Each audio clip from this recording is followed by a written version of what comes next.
Hello and welcome to the Armenian News Network Grung. I'm Asbed Bedrossian. In this Conversations on Grung episode, Hovik Manucharyan and I will talk about whether the Armenian economy is on sound footing, coming through the pandemic years, the 44-day war, and where it's headed as it hits turbulent times in the region, given the war in Ukraine and the tough decisions ahead to conform to Azerbaijan and Turkey's demands. This episode was recorded on Wednesday, March 9, 2022. To talk about these issues, we are joined by Dr. Vache Gabrielyan, who is the Dean of the Manoogian Simone College of Business and Economics at the American University of Armenia and specializes in public administration and economics. Since 2008, he has served as Vice Governor of the Central Bank of Armenia, Minister of Finance, Minister-Chief of the Government Staff, Chief Advisor to the Prime Minister, as well as the Deputy Prime Minister of Armenia, and the Minister of International Economic Integration and Reforms. Hello and welcome, Vache. First, let me say that as you are a long-time follower of Grung since the 90s, we're thrilled to have you on our show. Hello, Vache. Thank you for having me. Let's begin by taking a look at the state of the economy. We wanted to have a whole overall view of the economy since 2018, but maybe we can simply start from the current moment with the war in Ukraine, sanctions on Russia, and their effect on Armenia. Obviously, as a result of the war in Ukraine, Russia is going to be under severe economic stress because of the sanctions. And given the Armenian economy's independence and exposure to Russia as a top trading partner, could you describe the risk to the Armenian economy from this crisis, both macroeconomic and microeconomic, as well as short, medium, and long term? Well, it's a million-dollar question because not very many can say exactly what the sanctions will do also to the Russian economy. Not that it's going to do any good, but what is the extent and in how long term they are going to adapt to the new situation and what it is going to be. Russia is not an autarky, and it is a country well integrated into the international system, and as a result, sanctions are going to bite. But at the same time, given the experience with all other sanctions that the world has experienced, some sanctions are working, some are not, and depending on what purpose you are trying to achieve, you may not need or may need more of the sanctions. Peterson Institute of International Economy in the US has done a comparative analysis of sanctions. Recently, very many people write about it. A new cottage industry of sanctionology has came around, whether it works or not. And usually they say you should be fast, you should be not doing it alone. You have to work in concert with allies, etc., etc. In this particular case, it seems that altogether came quite fast.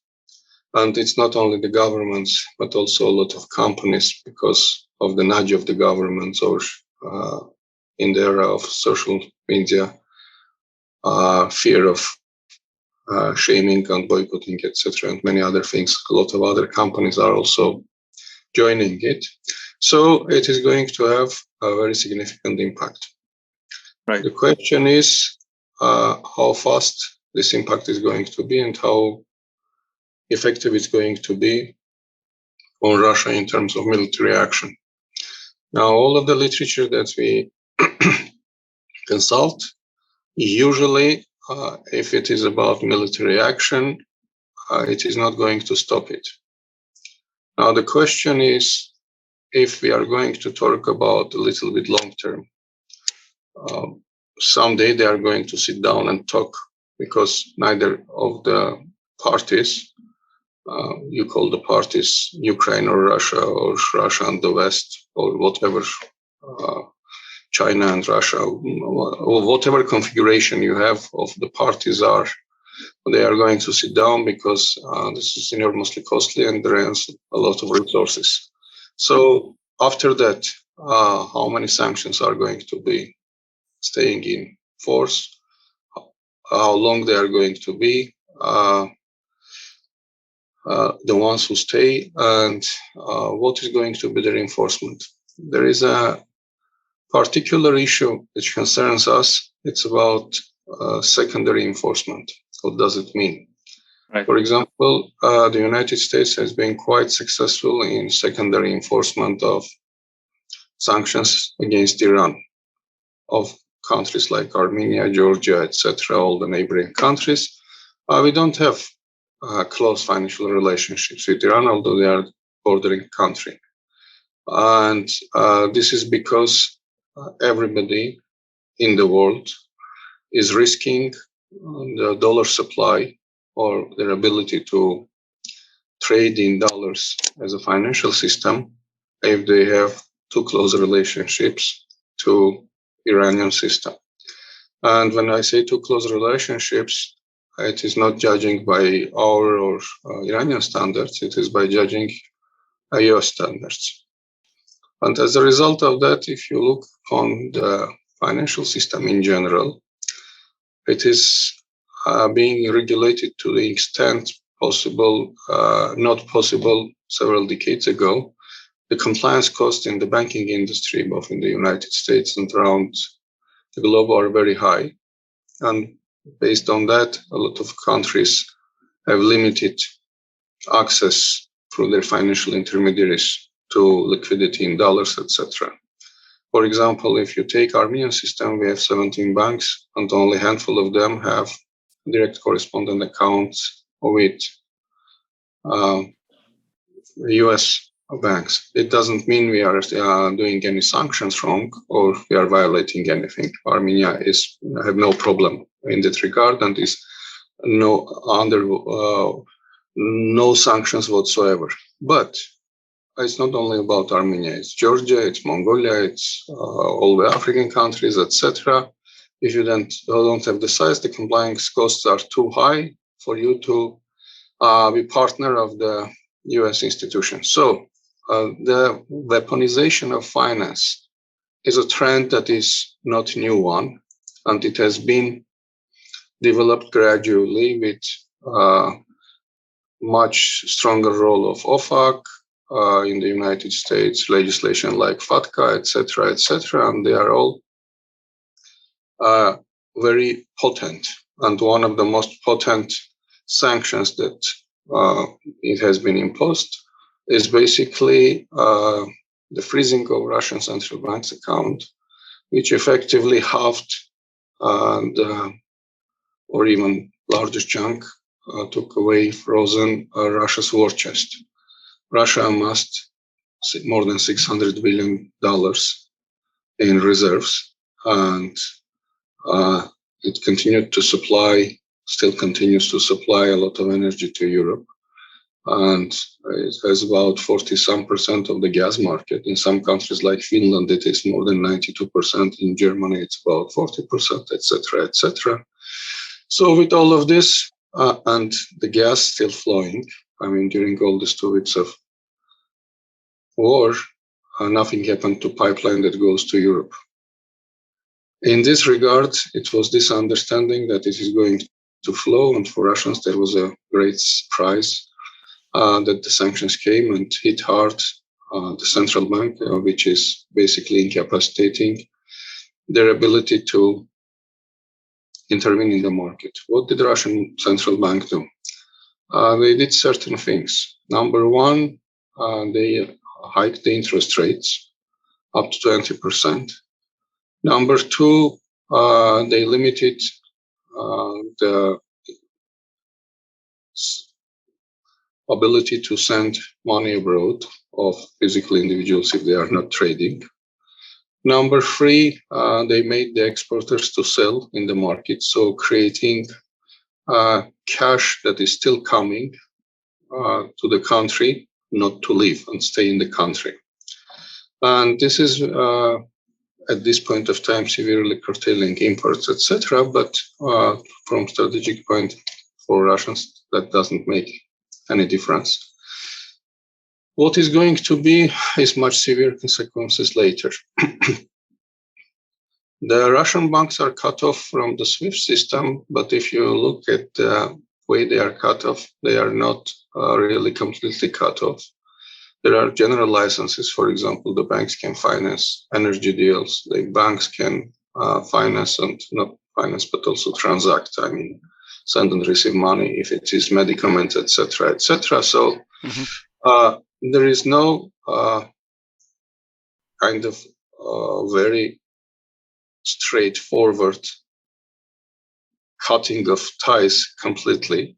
There is containment on a level that was never seen during the Cold War era, because it's much more comprehensive and it is much more coordinated by many countries. And it is going to hit the Russian economy significantly in almost all industries, because most of the industries, they are working on a lot of imports. Even if you take cars, they have car assembly factories in many Russian countries, and they were producing much more cars than they used to during Soviet era. This was because of the policies the government took in last 20 years. But now the car companies are going to stop it. But even the local company, the famous Lada or Zhiguli as we know it, they cannot produce a lot of things because they lack chips, for example, that comes from abroad. Yeah. So they still have a supply chain problem. They have supply chain problem, but there is no significant industry that they are going to use without import, particularly technological import. Some of them, energy level, etc., they will keep flowing, but they are severely limited in their ability to intervene and support the ruble, which is bringing up quality of life issues, and the government's popularity can be threatened if there is significant dip in people's level of living. And there is all these issues that they are going to stoppage with companies, factories, etc., because people are not going to have works for a long time. And this is problematic. I'm not talking about boycotting of all the other big companies like big tech, etc., getting out of Russia. All of this is going to have repercussions. So from this perspective, what we have seen from other crises that happened before, we had issues with Russia in 1998, when Russian ruble collapsed and the country went to default. Mm-hmm. We had problems in 2008-9, but it was not a significant problem because at that time they had the war chest again and they used it significantly. And we had another devaluation of ruble about 100% in 2014-15, and this was connected to hydrocarbons. Now it seems that hydrocarbons are almost plateauing on historical high, if they are not going even further. So from this perspective, there is some money that is going to flow to Russia, but what this money is going to use for and how they are going to use, it's another issue, because nobody says that the Russian central bank doesn't have money, but it is not usable. So even if many companies who are importing technology for their supply chain, if they are even going to have those, how they are going to use if there is no sellers. Of course, no country has completely been strangled by sanctions like that. If you are looking at historical evidence of Cuba, on North Korea, Iran, etc., economy is adjusting and starts to work, adapted in a new environment. But how it will be, exactly what will work, will the Chinese take the slack that has been opened up? Will Russians start doing something with Chinese technologies, etc.? It's too early to tell. We need time in order to understand, because there are too many economic agents, and these too many economic agents are feverishly now looking around for possibilities. They are looking for third countries. They are looking for technologies from China, other countries that may not be part of it, etc., etc. And although the United States banned sale of Russian oil in the United States market, still, I'm not sure, but at least yesterday, there was no coalition of other oil producers pumping up the supply. So as a result of it, the prices are going to go up. And if you listen to Russian analysts, they are saying that our endurance is higher than the Western countries, because you are going to have elections very soon. Unparalleled inflation for last 40, 50 years. And as a result of it, you are also risking something. Right. To a certain extent, it's becoming a chicken game. Who's going to blink first? The first one. Yeah. Bringing this back to Armenia, how is this going to affect Armenia? Because Russia is our biggest partner in the economy. And specifically, what sectors would be at the most risk and may also have some opportunities? Because even in the last couple of days, we've read that there are a lot of Russian IT workers who have popped up in Yerevan. Let me start from the last one. There are a lot of IT workers who are in Yerevan now, and they are renting out apartments, houses, etc. And they are not renting out for a week or two. Very many are renting out them for a month or two, which means they are trying to come here, stay, and figure it out for themselves whether they would like to relocate. Right. So there is this tendency going on, but at this point of time, it's an exploratory one. I wouldn't say that we have already domiciled a lot of them, and there is this deluge of IT workers. They are exploring Azerbaijan, they are exploring Georgia, countries on the perimeter. The ones that are not close, they are doing it. It's very interesting. If you are looking at opportunities and if you are looking at possible threats, let's see what happened last time. In 1998, when suddenly ruble collapsed 3 times, lost its value, we had in the beginning of the year inflation. It was about it was a very interesting year inflation-wise. In 1998, we had 8.7% or 7.8%. Forgive me, I remember these two figures, but which one was the first? Which one was the average inflation? And right. Minus 1.3% deflation when compared December to December, which means that after the collapse of ruble in August, in the remaining 5 months, we imported so many goods from Russia in cheap that actually December to December, we ended up in deflation. When by mid of year, by August, we had about 10%, 9% inflation. So the question is, imports are going to increase. It doesn't matter, are they technologically advanced or not technologically advanced, etc. There are ways that they can sell things, and we are not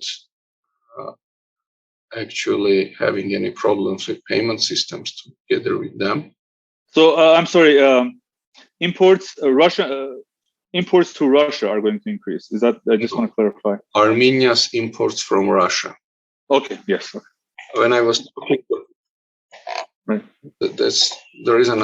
In 1998, we had, as I said, in the last 4 months, suddenly goods cheaper by 3 times. So we started to import a lot. So it brought to deflation. In 2015, when the Russian ruble devalued twice, we had simultaneous 2 problems. Number one, our exports are becoming harder. Number two, imports are becoming easier. And if you look at 2015 and 16, we started to import deflation from Russia. Why? Because suddenly we were importing goods not from other countries, but from Russia, not because we became members of Eurasian Economic Union in 2015, because Russian goods suddenly became much cheaper. And as a result of it, and many goods that we were buying were not only goods that we were buying from pure Russian kind of matryoshka dolls or oil or whatever. They were Western goods that were manufactured in Russia, because almost all Western consumer goods companies have factories in Russia, be it candy bars, diapers, I don't know.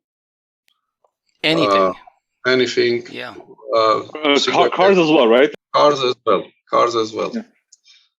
Although they are a little bit cheaper because of Russian assembly, but cars as well. So because of that, we have seen that. And actually in 2015, we have decreased our net exports, which means our exports and imports actually got less, but our imports had contracted more significantly. As a result of it, we had momentum in economic growth.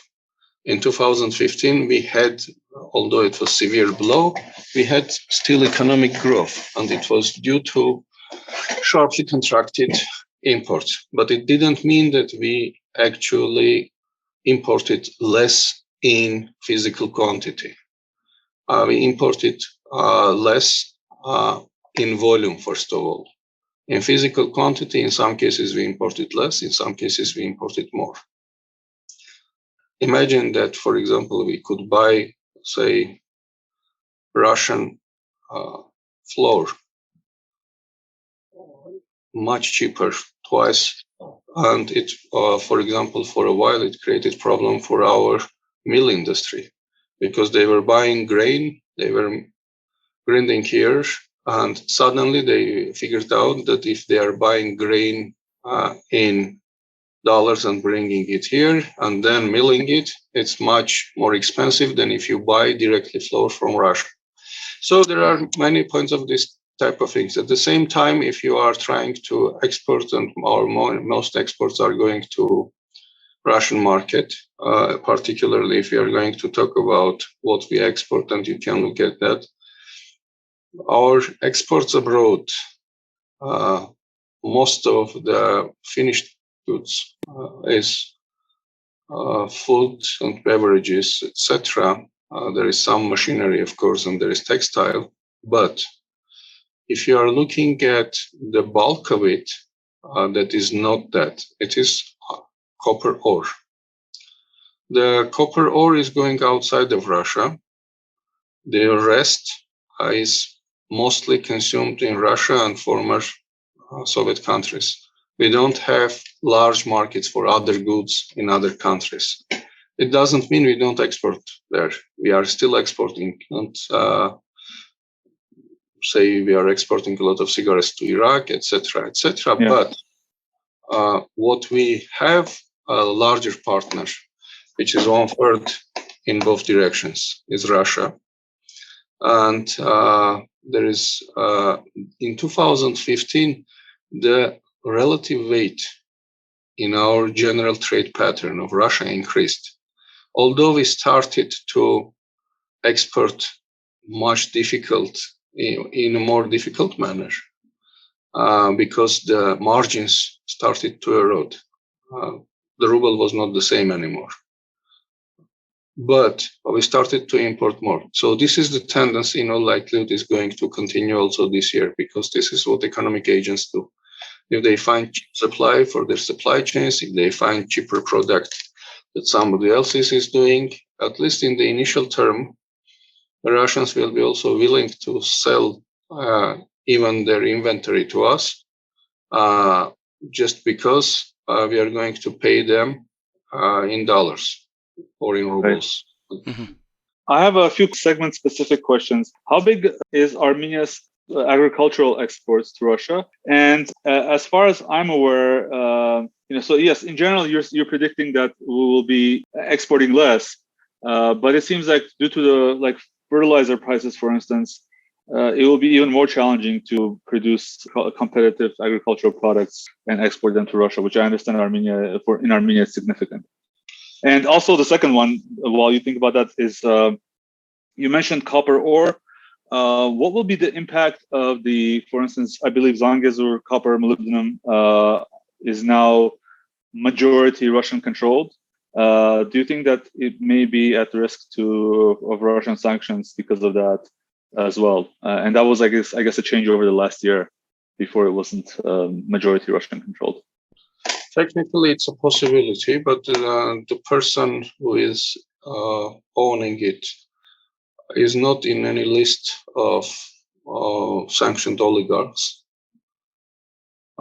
His name is Mr. Trotsenko, and he is not politically active, but you never know how far the sanctions will go. Mm-hmm. That's right. And it's technically possible, and it's also possible that, for example, he may decide that iron ore is not going to Germany or Bulgaria or another country anymore, but it's going to go to Russia because they are going to have a smelter, to use a smelter somewhere in Russia and not in other places.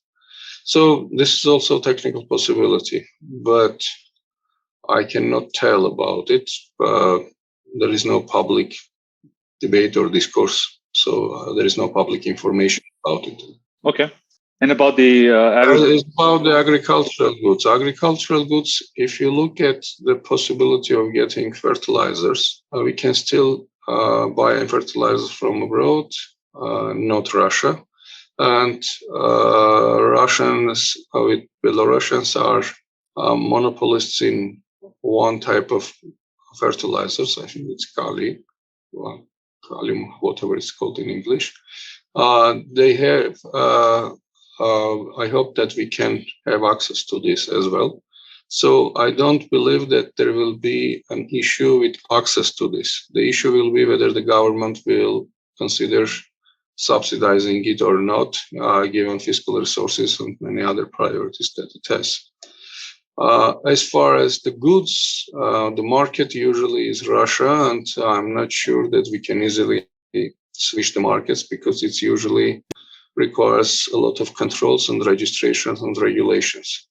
Whatever you are producing for Russian markets, technology and standards are not completely acceptable for the European countries, for example. It doesn't mean they are worse or better, they are different, and you have to go through the full cycle of doing it, and it's an extra transaction cost for our businesses, and most of them don't have the size or the acumen to do it. All right, let's switch to monetary policy. With the sort of the crash of the ruble, what do you think would be the potential effect of the Russian debt on economies of Armenia and regional countries? For instance, in some economic circles, there's talk about potential worldwide credit crunch that could impact developing economies like Armenia, especially since Russia, I guess, is, there is a risk of default, or maybe even, I believe there was a special law that Russian companies are able to pay back foreign debt in rubles, which also is probably not ideal for creditors. It's again $1 million question I don't have the answers for. The reason I'm also very hesitant to tell anything because it's an actively evolving issue. See, if you are looking at possibility of Russian default, the first tranche that after the sanctions came, Gazprom was due to pay and they paid it. I think it was several $100 million. Now, in April, there is Russian government has to pay Eurobonds. The Russian government is considering of not paying it, not completely not paying it, but paying in rubles, number one. And second, opening accounts and putting in rubles and saying I can convert it with the central bank, and then saying that I made an arrangement for you to be paid from the frozen accounts. Mm-hmm. Because Right. to Russians, if you freeze my money without any legal proceeding, what is going to hold me not to freeze your money? And there is no jurisdiction that has particular authority over it. And Eurobonds usually are registered in London, or, for example, Armenian bonds are in, I believe, Ireland. There is a law, but in this law and in these payment issues, I don't believe there is coverage of frozen assets. And the frozen assets are not frozen by court decision. So if Russians are going to play the game or they are going to pay, I don't know. Are they going to say there is no court decision, there is no procedures, so you cannot go and tell that I have defaulted because I am paying it and it's your case to get your money from frozen account that your central bank holds? Something of that sort. And if they go to court, the court is going to deliberate, and the court deliberation, it will be fast, it will be soon, I don't know. So Russia is pondering these possibilities, whether they are going to pay, how they are going to pay, etc. The same thing is they are telling with individual companies, saying, okay, pay in rubles. And the logic is the same. You don't want any rubles? Fine. In that particular case, I'm paying from the frozen accounts. Who said I'm not paying? And if you believe that you can freeze my accounts without any legal proceeding, I can freeze your account. So this argument is going to go for a while. I don't know. Will they risk it? Will they not risk it? And based on that, it's very difficult to say what is going to happen. Whether the countries will start to buy back Russian debt that is currently very cheap at this price, I don't know. Because in order for Armenia, for example, to completely pay off Russian debt, we need other money. So are we ready to substitute Russian debt for others? I don't know, because most of the Russian debt is not in rubles. So who is going to cheaper refinance it? Will the West come up with such an initiative? I really doubt. This is a situation with so much uncertainty. Yeah, this is very interesting. Vache, Russia has, I think, an alternative to the international SWIFT system for connecting the banks around the world. I think it's called SPFS. Are Armenian banks connected to it, and can they connect to multiple systems? Could they be connected to both SPFS and SWIFT? Yes. Number one, not all Russian banks are cut off from the SWIFT system. And second, from being cut off, it's not the banks are punished, not only is the SWIFT, it is also their ability to raise money in the European capital markets, US capital markets, etc. But assume that they are completely cut off. They have a system that they had initiated in 2014 after Crimea. In the beginning of this year, they had about 400 participants in the system. Now that is going to increase significantly. Some Armenian banks have accounts and they have tested it. And there is no problem legally to be part of that system. And we also, except for the SPFS system, there is the card system, the banking cards like Visa, etc. There is the Russian system called MIR. Our ARCA, which is Armenian card, right, is also processing for MasterCard. They also process MIR. So anybody who would like to have a bank account here and a card attached to it that can work in Russia, they can issue a MIR card, or the cards that Armenians will issue, the ARCA cards, will be compatible and they will allow us to use it in their systems. Also, the people who come and they use the Mir cards, they can use it here. So it is technically possible. There are some systems, but even some of them mimic the information formats of SWIFT. Are the Chinese connected to Mir and SPFS? The Chinese have their own systems, and I think they have done a couple of testings. If not, it's not a big deal. I think as a matter of priority, they are going to do it very fast. The question is not technical feasibility, because it's easy to do. Both of them have systems and they have to connect through APIs, and developing that connections is not a problem. Rolling out of the system will take time. In order to have all the banks joining in, having legally signed papers in place, norms, arbitrations in place, etc., etc., it all takes time. Okay. But technologically, I don't believe it's problematic. The problematic part is different. In any case, the source of dollar is the United States. And in order to have a dollar origination, you need, at the end of the day, some type of US banking account or bank correspondent or partner to work with. Because the Chinese banks are not part of Federal Reserve System, they cannot issue dollars, etc., etc. So since the international currency for international transactions is dollars, the question is, even if you are working with the Chinese systems, how you are going to do this converting? Who is going to earn money in that? How feasible it is going to be? Large companies can make it, how the smaller ones are doing, etc. There are a lot of plethora of issues. Okay, let's move beyond the Ukraine crisis. The past 2-3 years have been very unusual, not only in Armenia, but the whole world. Obviously, the pandemic alone is a completely abnormal experience. And of course, for Armenia, the 44-day war in Artsakh was another shock to the economic and the military systems.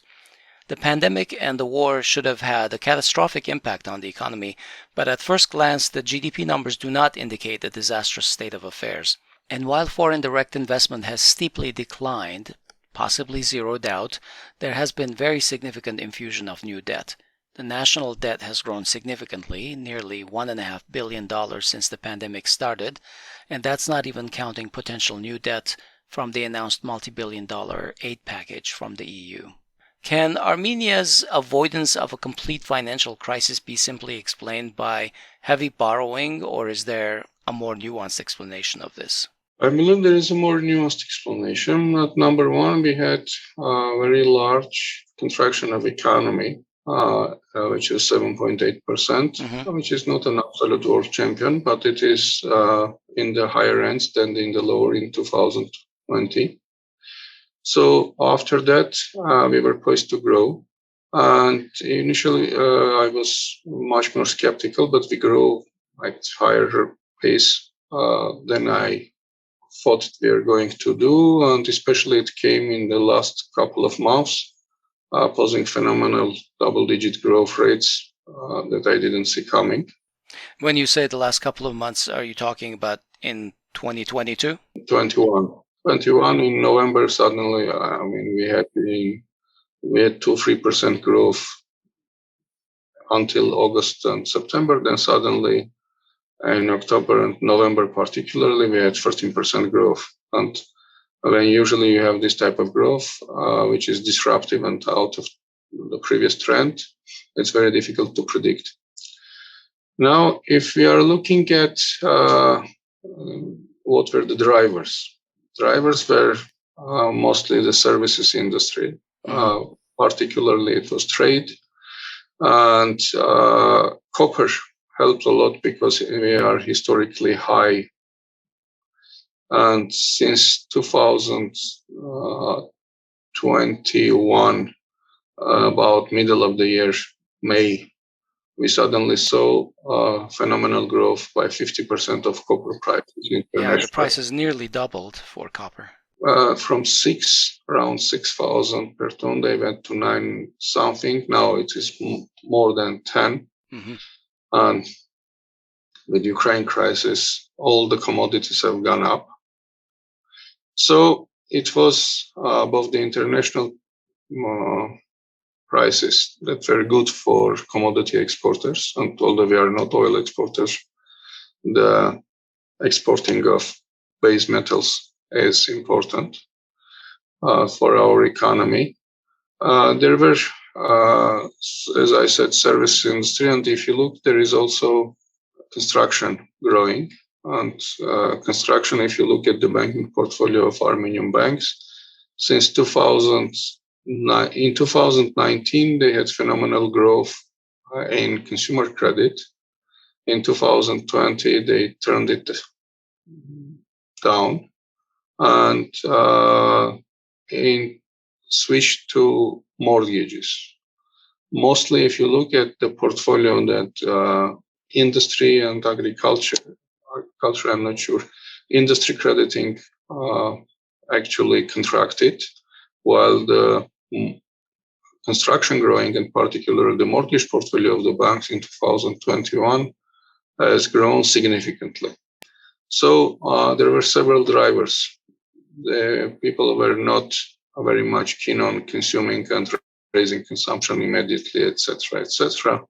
As a result, also the main driver of 2019, the re-exporting of cars into Eurasian economic market at cheap prices has gone down, and connected with it, the consumer credits have gone down. You had this another driver in 2021 that people switched to mortgage financing because the money at the banks had to send somewhere. And in some industry, and this particular industry, construction is good from one perspective for the banks. It has a very hard pledge. Have mortgages and financing homes become a standard in Armenia, sort of like in the United States? Do people routinely finance their homes? I'm not sure that it is the majority, but it is the mode. I mean, I believe, yes, it is the most frequent type, but I cannot tell exactly how many buy from their own savings and how many mortgage. But given the circumstantial evidence, I would say that yes. Okay. So throughout the last 2 or 3 years, the Armenian dram has been remarkably stable, including through the war and the pandemic. To what do you attribute this stability? Is it just the economic growth, or are there more factors that have supported it? Well, usually we have a very strong impact of remittances. If you look, for example, last 2015, when Russia had problem, we had problem as well with devaluation of ruble. We got $500 million or $500 million less remittances in 2015. Right. Because the guest workers or migrant workers in Russia started to get less because they were paid in rubles, and then converting into dollars, they were sending money, which was significantly less. The pattern changed, and in 2021 and in 2020 as well, we had a lot of money coming to Armenia in form of remittances. In 2021, there was a remarkable year because 2020-2021, a remarkable year because usually about 80 to 90% of our remittances was coming from Russia, from migrant workers.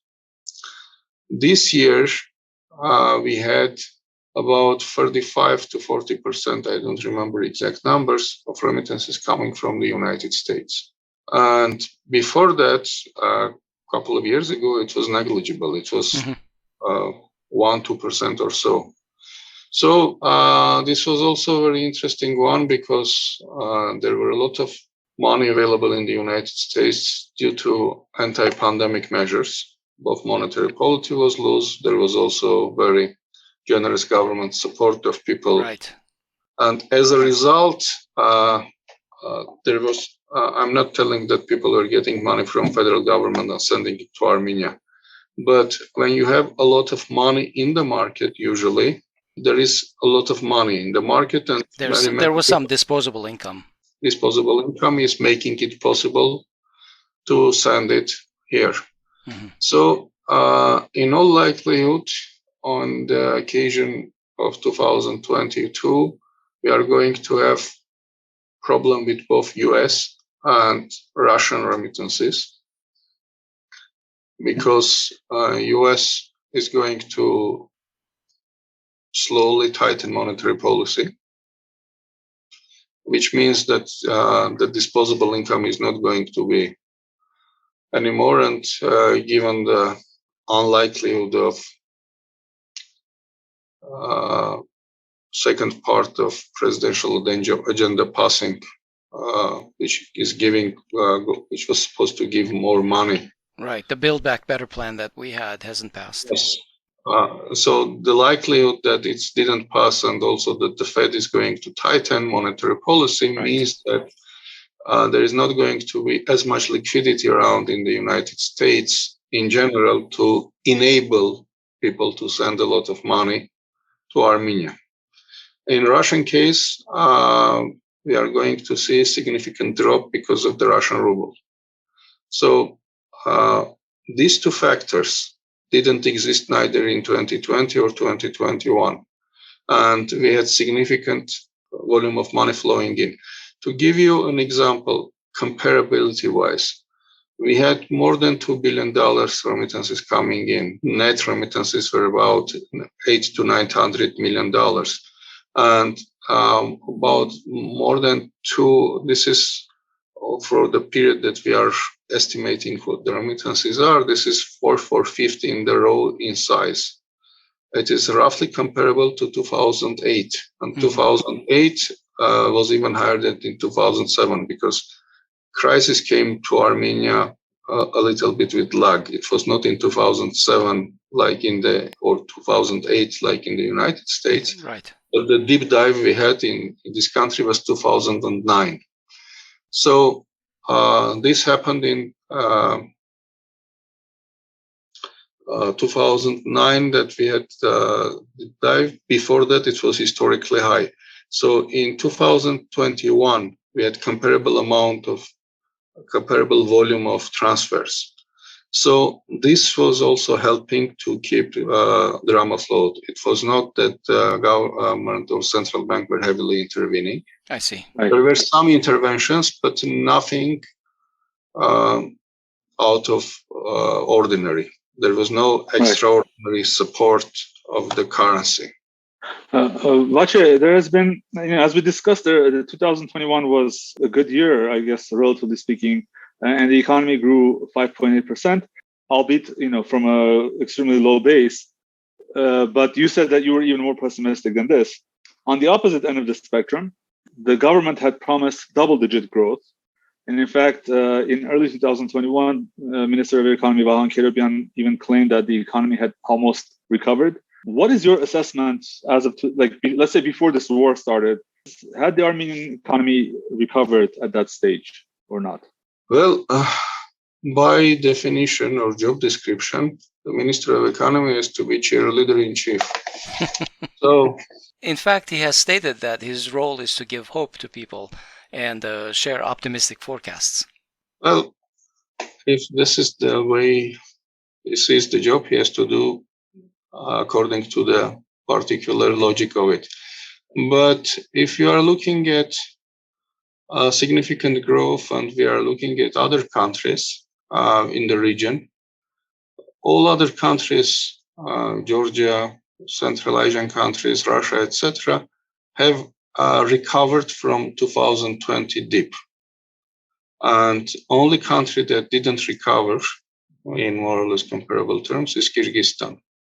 But compared to the rest of the countries, we have, compared to these countries again, we have better performance in inflation. Although inflation is very high, it's close to double digits on a yearly basis, and it is in some product groups, which is most important, food, etc., double digits.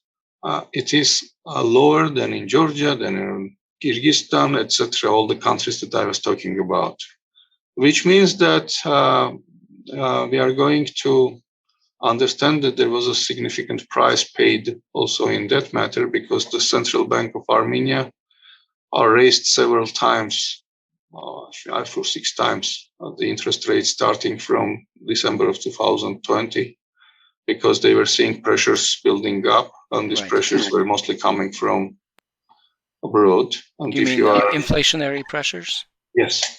And so they raised it. As a result, what we have is in 2021, we have high inflation, but it is lower than most of the countries nearby.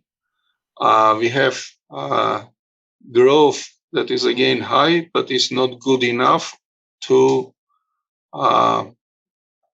recover the contraction of 2020. So there is a mixed picture from this perspective, if you are looking at how we are doing. Throughout all this, has Armenia's economy shifted in structural ways over the last 3 years? Not really. Okay. Usually, you cannot achieve structural changes that fast. It's unrealistic to expect that you are going to see that. And the trend that we are seeing significantly is structurally over last decade or so, we are seeing a decrease in agriculture, which is normal because agriculture is oversized or was oversized. And in agricultural employment statistics, it's even more oversized because we used to count everybody who is living in rural place and has a plot of land as engaged in farming when they are not. And a lot of migrant workers actually were migrant, but they were listed as agricultural workers, etc., etc.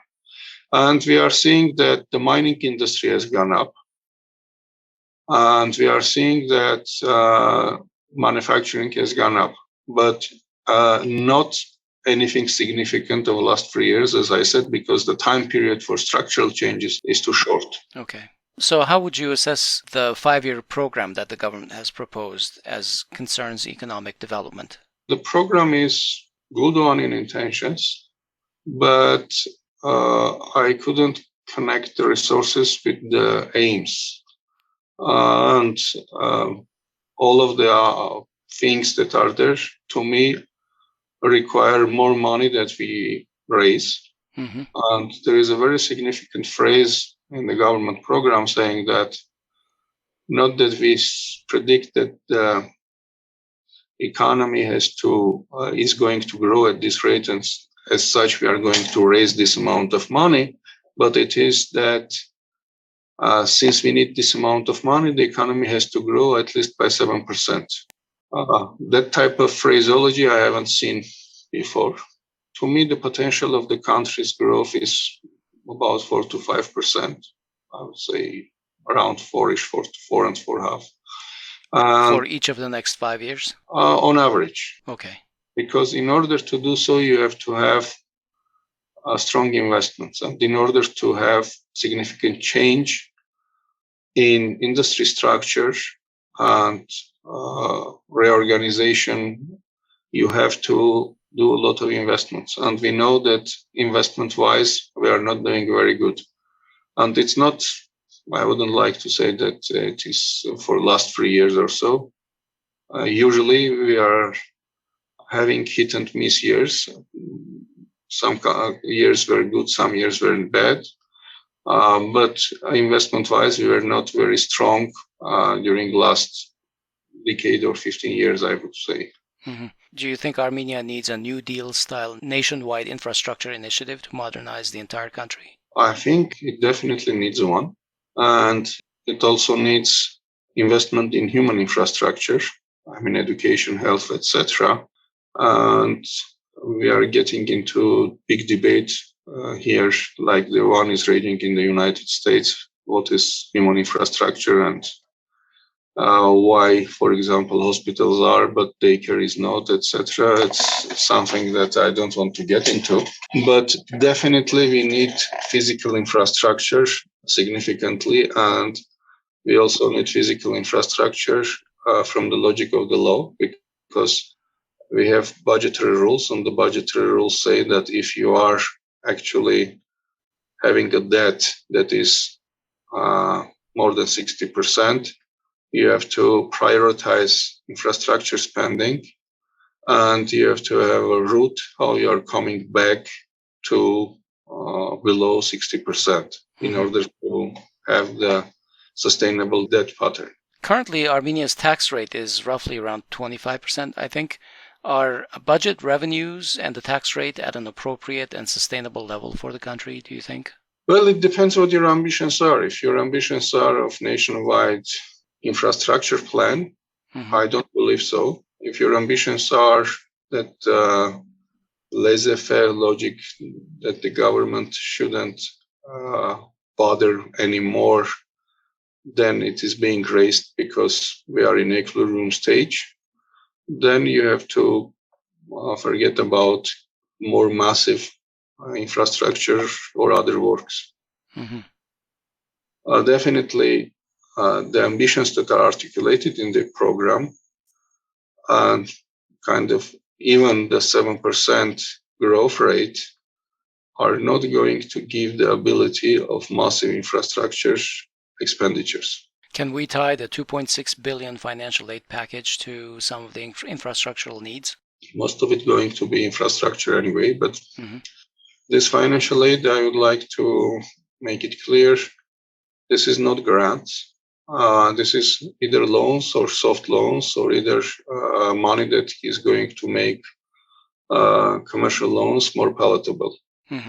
Out of 2.6, I think only 200 or 300 is disposable money, like grants, and the rest is credit resources. Loan guarantees. Loan guarantees, mezzanine finance type instruments. But in any case, if you are going to talk about this, you cannot indulge in them. I mean, even if we had the ability to absorb it in a year, we couldn't simply do it because of our budgetary rules, because it says don't increase it, but have a more sustainable debt pattern. So does our budget support our national security needs? And if not, where do you think our spend needs to be? It's a very hard issue. I'm not exactly sure that I have the answers, because there is no estimate of or correct, more concrete vision of what our security is. Currently, we are defeated in the war, and there is not a new strategy articulated exactly what it is going to be and how it's going to work out. I guess maybe to add, so essentially there are two roads we can go, we can diverge on, right? One is we make peace and we then have less need for higher military expenditures, and therefore we also make political concessions to our enemies. Or the opposition, I guess, viewpoint, which is we need to be militarily very strong. And I guess the government uses this lingo as well, but in order to even have peace, you need to have a very sharp teeth. But assuming that peace or relative peace is not going to be on the menu, assuming that we're going to have more conflicts like the 2020 Artsakh war, would our current budgetary structure support such a future ability? No, although we are paying quite high in current budget, and recently over the last 2 decades we're financing the defense with about 4% of GDP, which is quite high. None of the European countries is even close to that. Israel is the most militarized, I believe, is 7 or 8. The United States is high, Russia is high, etc., etc. But even if we go with 20%, which is a very large, extraordinarily unreasonable number, it's not that just spending that money you are going to create your security shield. So this is a matter of detailed discussions and particular strategy with allies, particular strategy with internal capacities, army organization, etc., which I'm not an expert of. All I can say that we are not a light defense country financially, because as say Baltic countries are paying less than 1% or so. Germany is debating 2% is already a big deal, etc. We have been doing it 4% all the time. So we were not getting it easily. But given who our opponents are, I don't believe that 4% alone is going to solve our problems. So from this perspective, I am not able to answer this question, because it is about diplomacy, it is about strategic alliances, etc., etc. And I cannot make sense of what those are now. And when I can say I cannot make sense, it's not that I knew all the details before and it's a mess now. I didn't know all the details before, but currently there is more uncertainty than ever vis-a-vis both strategic partnership and understanding of it, vis-a-vis what is going to be with Artsakh, etc. And I'm not knowledgeable enough to make judgments or build scenarios. So let's move to our next topic, normalization with Turkey. As we know, Armenia and Turkey are holding negotiations to establish diplomatic relations, opening the borders, and some even allege as far as reconciliation, though the government has not been explicit about that. While everyone agrees that neighboring countries should talk to each other and have relations, it is unclear for us what the economic benefits are going to be for Armenia. How would Armenia's economy be affected if the borders were open today? It's a very difficult question to answer for a couple of reasons. Number one, you're assuming that there are no preconditions, which nobody knows. And I'm not talking about political, but even economic ones. Mm-hmm. Like, for example? Like, for example, transit.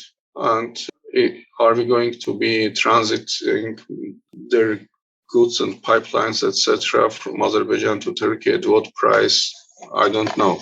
So it's unknown. Whether the transit is going to be tariff-free and things like that, you mean? Yes. And or in all likelihood, it's not going to be tariff-free. But what the tariffs are going to be and what type of difference would it make? Or are they going to cross? I mean, if we are doing it, are they going to just cross Armenia, or we are going to have also access to it? So I don't know. Okay.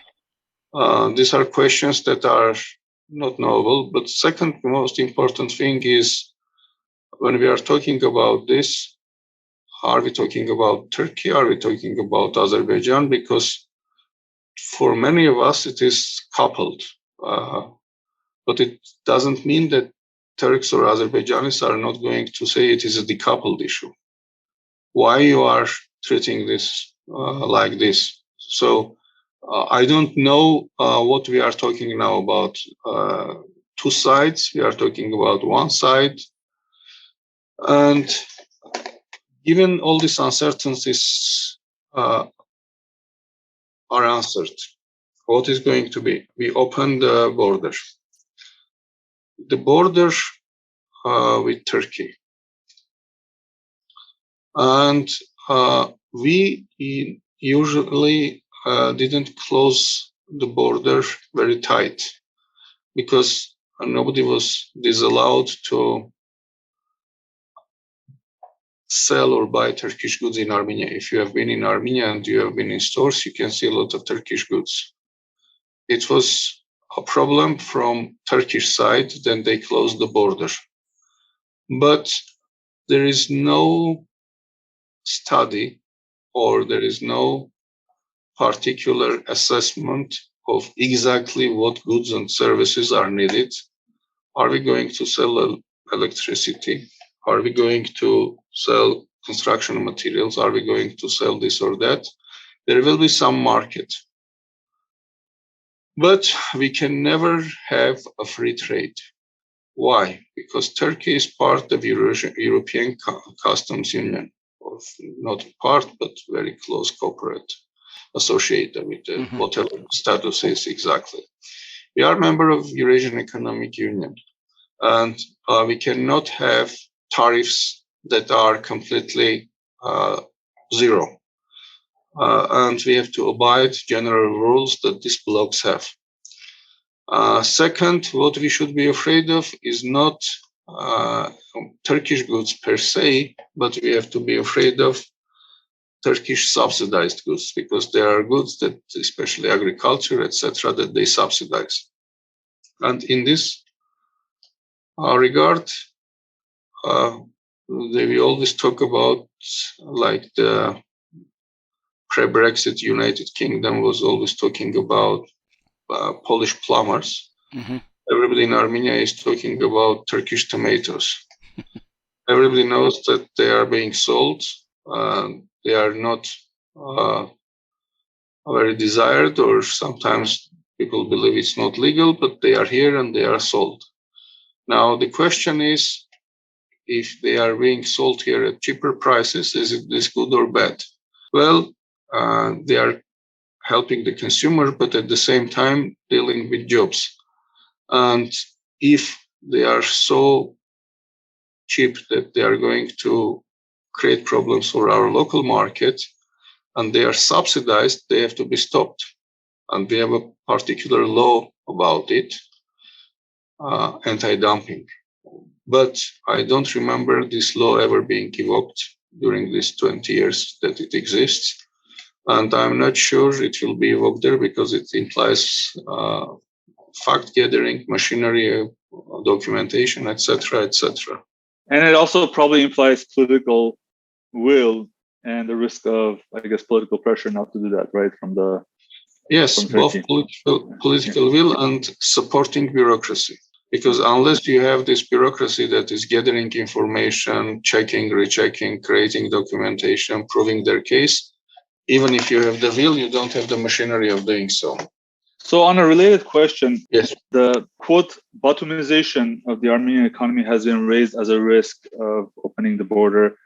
Do you think that risk is exaggerated? Well, it may not be exaggerated if Turkey has a plan for it. Essentially, it's at Turkey's discretion. To a certain extent, if they are willing to spend a lot of money on it, yes. To give you an example on telecoms, in Armenia, we never gave Russians a telecom license, but they bought it because they wanted to expand what they call it to near abroad. This is the former Soviet Union countries. Yeah, they acquired what was it? The Greek company, right? Yes, OTE. OTE, yeah. They acquired OTE's operation here. They acquired Lebanese operation here. And they paid the top dollar for them that no European or US investor would do. It's not that only they were making money, because understanding the market trends, which is very much post-Soviet, and they have experience of working in this market. It was not only that, it was also that all of these companies were actively supported by their respective government of Russia to expand near abroad. Now imagine that Turkey has a strategic plan about Zangezur and is going to support that and push Turkish corporations to do so, etc., etc. I'm not sure it will be Batumization per se, because Batumi was part of Ottoman Empire. It was just exchanged for the Surmalu region where Masis is during the 1921 agreement, etc., etc. All of this historically is different, but whether there will be this directive, whether they will be willing to spend billions or couple of $100 million on that, etc., is an unknown thing. Per se, if there is no direct intervention and pinpointed action, I don't believe so. But if there is a desire for doing so, they are able to do. So, what does Armenia need to do in order to prevent the negative effects of opening the border and to take care of the issues that you just mentioned? Well, Armenia has to prepare. For example, it has to look at who is the agency that is going to implement this anti-dumping law, because it's not the Economic Commission. They said it's not ours. I don't know in that case who they are, and I'm not saying they are saying it now historically. There is this issue of understanding what goods are brought here, and if we are bringing capital goods, etc., it may be good because it will help the economy to grow. We don't have capital goods. There are certain types of construction equipment like cranes that are too big. We often import it on a short-term basis from Turkey because there is no economics of it, keeping it in Armenia, because we don't have that much volume of construction happening. And actually identifying what the vulnerabilities are and look after these vulnerabilities. You mentioned about laws. Is there some legal footwork to be done to prevent or to enhance some of the relationship? No, the existing legal framework is good enough, maybe some refinement of it. But again, there is so much uncertainty about it. We are just wild guessing. Let me present another potential vulnerability that a lot of the political commentators use, which is Turkish companies or Turkish citizens coming to Armenia to buy property and to buy existing businesses. I guess it would have to be at the behest of the Turkish government or with some financing, but is that type of a sort of investment strategy a risk for us? And is it what would be our tools to prevent that? Because as far as I know, yes, I mean you can restrict foreign nationals if there are physical entities from coming and purchasing, but if they're a Cayman Islands corporation, or if they're some multinational corporation that has mixed ownership, it's going to be more difficult to enforce that, right? Yes, and in all countries, when they are trying to enforce it, especially if it is a fund, it's extremely difficult to understand who a beneficial owner is. In the financial industry, they have to declare who they are, etc., in order to get license. But in case of funds, they are saying, okay, I'm the guy who's managing the fund. I'm pure British, born in London, worked in Canada, United States, etc., and I'm managing this fund. Who owns it? I don't know. Today, some people, tomorrow, other people. And even in that case, which is highly regulated industry, it's not very easy to do. Now, if you are talking about it, whether you are going to look after each apartment, if there is a chain of ownership that starts with Panama and the Cayman Islands, I don't know. Do we have the capacity doing so in the notary level? I doubt.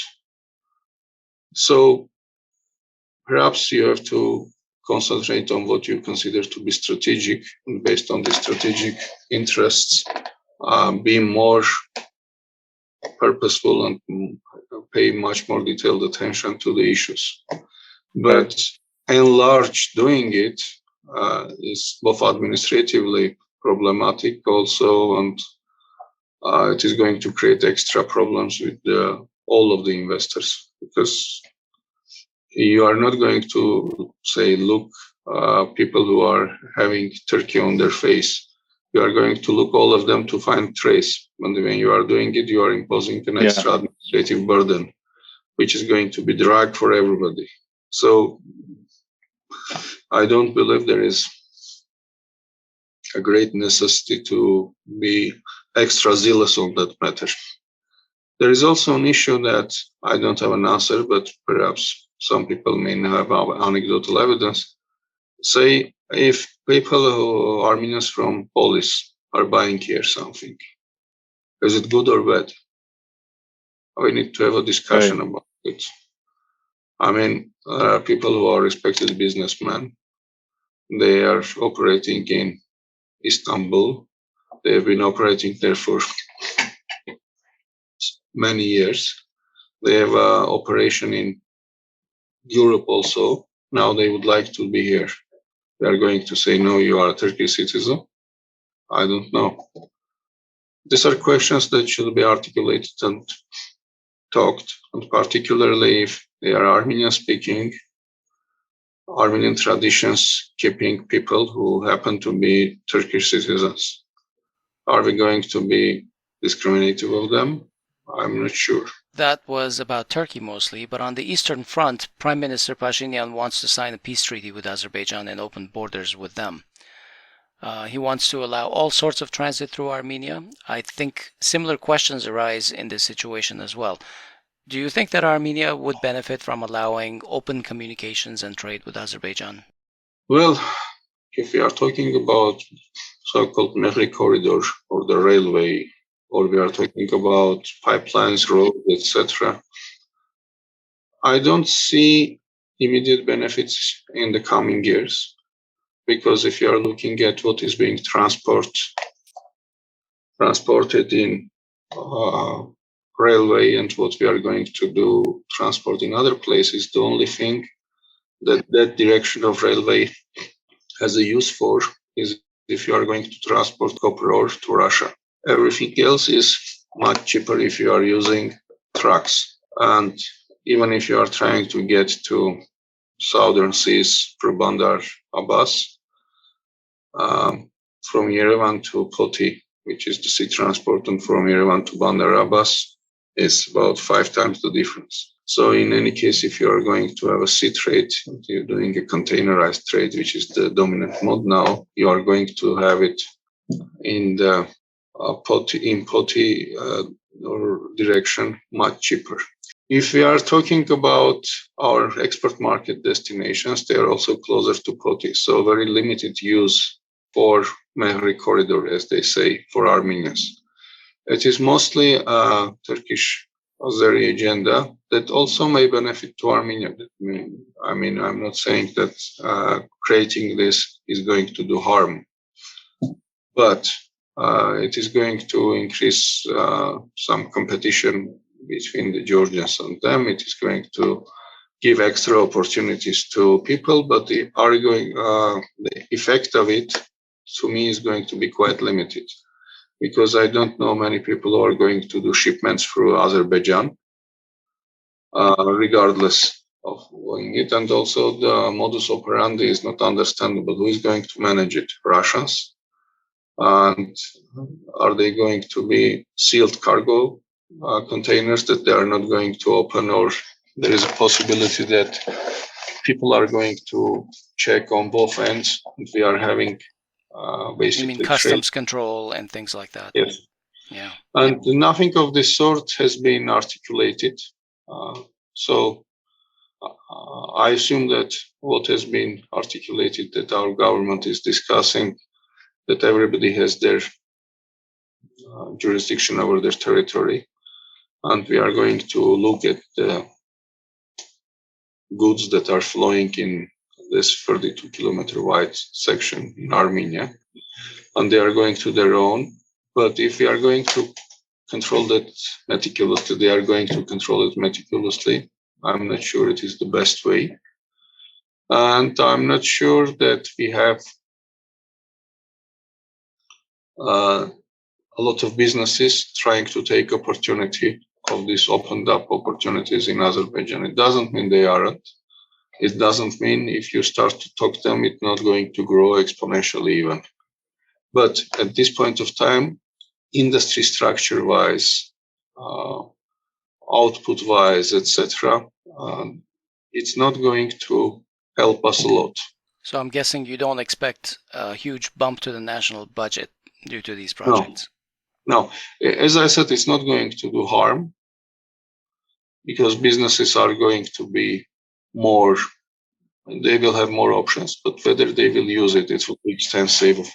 Whether the amount of money we are spending on it will ever pay back, I don't know. Okay, we're going to leave it there for today. Thank you very much for joining us, Vache. We look forward to talking with you again. Thank you, Vache. Thank you for having me. It was an interesting discussion. Thank you so much. Take care. That concludes this Conversations on Grung episode, and we hope you found it useful. As always, we invite your feedback. You can find us on most social media and podcast platforms or our website, grung.org. Don't forget to subscribe to our channel on YouTube, like our pages, and follow us on social media. On behalf of everyone in this episode, we wish you a good week. Thanks for listening, and we'll talk to you soon.